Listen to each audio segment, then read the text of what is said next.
सुप्रभात प्यारे बच्चों। हम लोगों के अध्ययन के क्रम में दूसरा पाठ है वाक।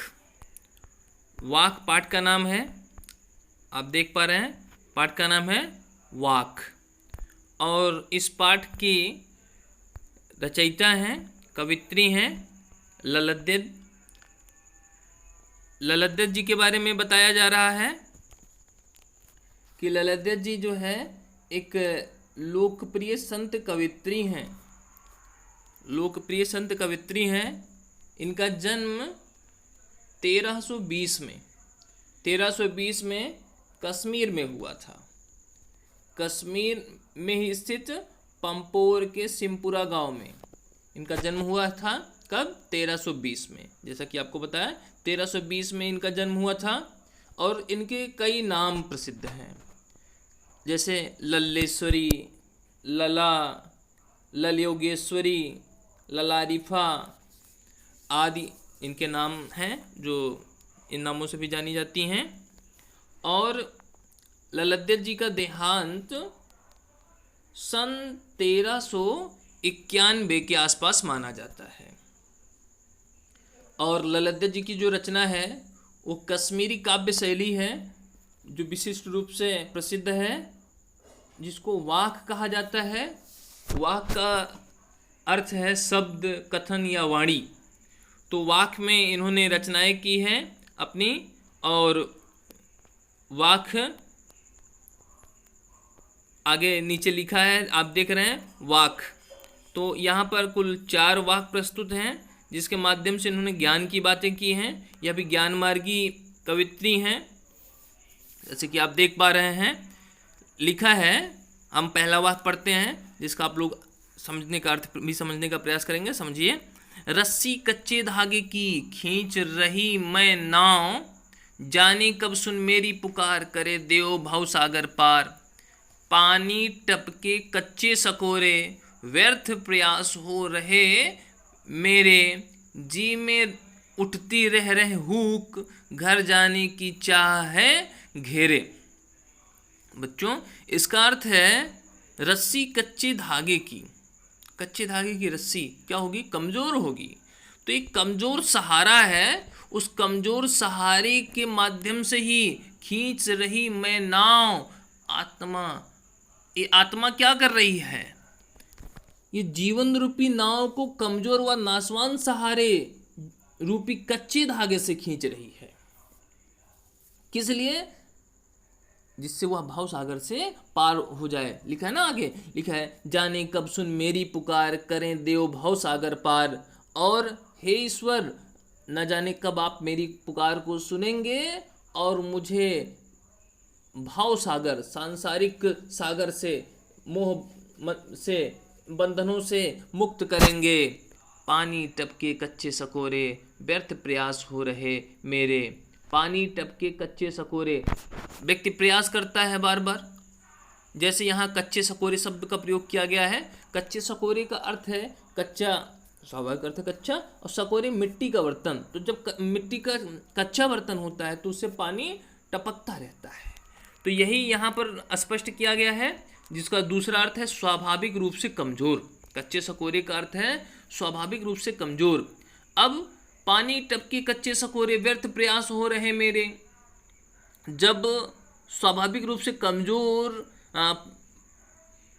पानी टपक रहा है तो उससे क्या है? कवित्री कह रही हैं कि उनके प्रयास व्यर्थ हो रहे हैं, जीवात्मा के प्रयास व्यर्थ हो रहे हैं। जी में उठती रह रहे हुक घर जाने की चाह है घेरे। यहाँ घर क्या है? घर है परमात्मा का घर। परमात्मा से मिलने के लिए कवित्री के जी में क्या है? जी हृदय। जी में क्या है? हुक उठती है, एक इच्छा उठती है, तीव्र इच्छा है। कवित्री के मन में तीव्र इच्छा है कि वह परमात्मा से मिले। अब इसका विशेष रूप से समरी समझें कि रस्सी कच्चे धागे की खींच रही मैं नाव, जाने कब सुन मेरी पुकार करे देव भाव सागर पार। पानी टपके कच्चे सकोरे व्यर्थ प्रयास हो रहे मेरे, जी में उठती रह रहे हुक घर जाने की चाह है घेरे। अर्थात कवित्री यहाँ पर प्रयास करके इस जीवात्मा को मुक्त कराने का प्रयास करना चाहती है कि हे ईश्वर मेरी पुकार को सुनिए और मुझे इस भव सागर से, सांसारिक रूप भव सागर से मुक्त कराइए। मेरे अंदर एक विशेष इच्छा है कि मैं परमात्मा को प्राप्त कर लूं, मैं परमात्मा से मिलूं।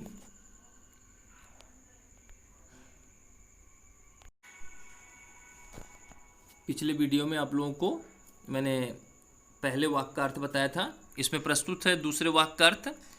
यहाँ पर दूसरे वाक्य का अर्थ आप देख रहे हैं, खा खा कर कुछ पाएगा नहीं, ना खाकर बनेगा अहंकारी, सम खा तभी होगा समभावी, खुलेगी साकल बंद द्वार की। तो यहाँ पर कवित्री कहना चाहती हैं, हे मनुष्य, यदि तू अपनी इंद्रियों के बस में होकर खान पान भोग विलास आदि में खोया रहा तो तुझे कुछ अर्थात परमात्मा प्राप्त नहीं होगा।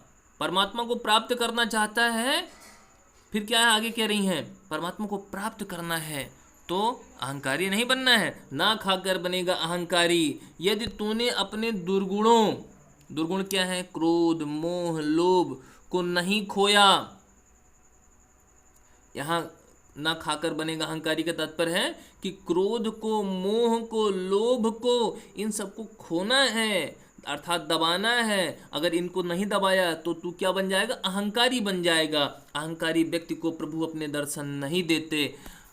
फिर यहाँ आगे कह रही हैं, सम खा तभी होगा संभावी।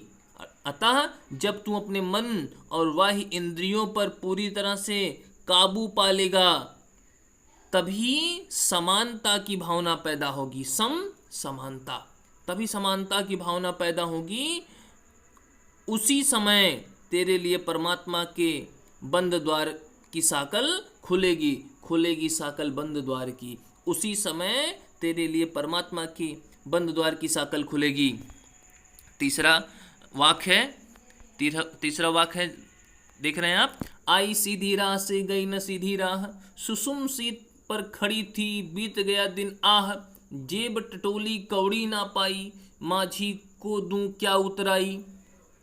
आई सीधी राह से गई न सीधी राह, कवित्री कहती हैं कि हे मन, जिस समय मैं अर्थात मनुष्य पैदा हुई उस समय मैं मोह माया छल प्रपंच आदि कुमार्गों के बारे में नहीं जानती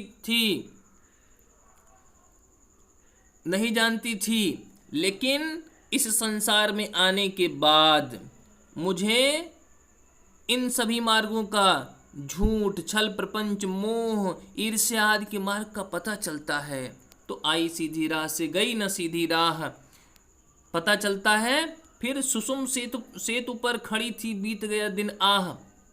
फिर आगे कह रही है कवित्री, मैं सुषुम्ना नाड़ी रूपी पुल पर खड़ी थी, अर्थात जब मैं हठ योग के कारण भी ईश्वर को प्राप्त ना कर सकी तभी मेरा दिन व्यतीत हो गया।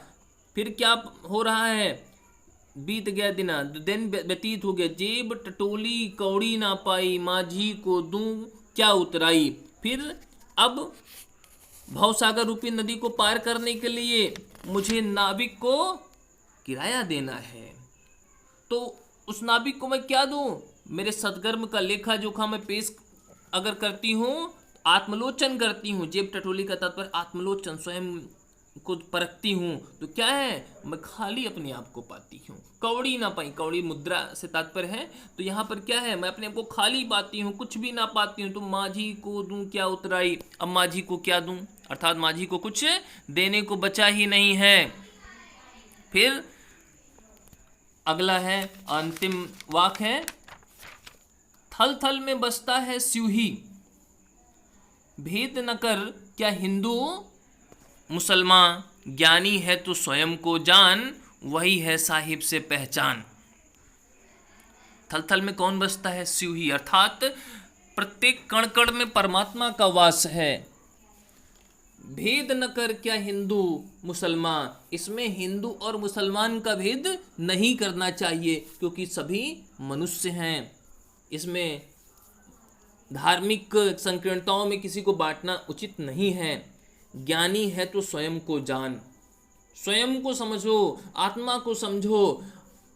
आत्मा को जिसने समझ लिया वही ज्ञानी है। ज्ञानी कौन है? जो स्वयं को जानता है। यहाँ पर समझने की बात है, ज्ञानी कौन है? जो स्वयं को जानता है, और वही है साहिब से पहचान। और जो स्वयं को समझ लिया वही साहिब। साहिब यहाँ परमात्मा के लिए आया है, वही साहिब से पहचान है, अर्थात वही परमात्मा से मिलन है। जैसा कि आपने यहाँ कबीरदास में भी देखा था ना, मुको का ढूंढत बंदो मैं तो तेरे पास रे। तो यहाँ पर यही लगभग स्पष्ट किया गया है कवित्री के द्वारा भी। अब अगले वीडियो में हम आप लोग से चर्चा करेंगे प्रश्नोत्तर का।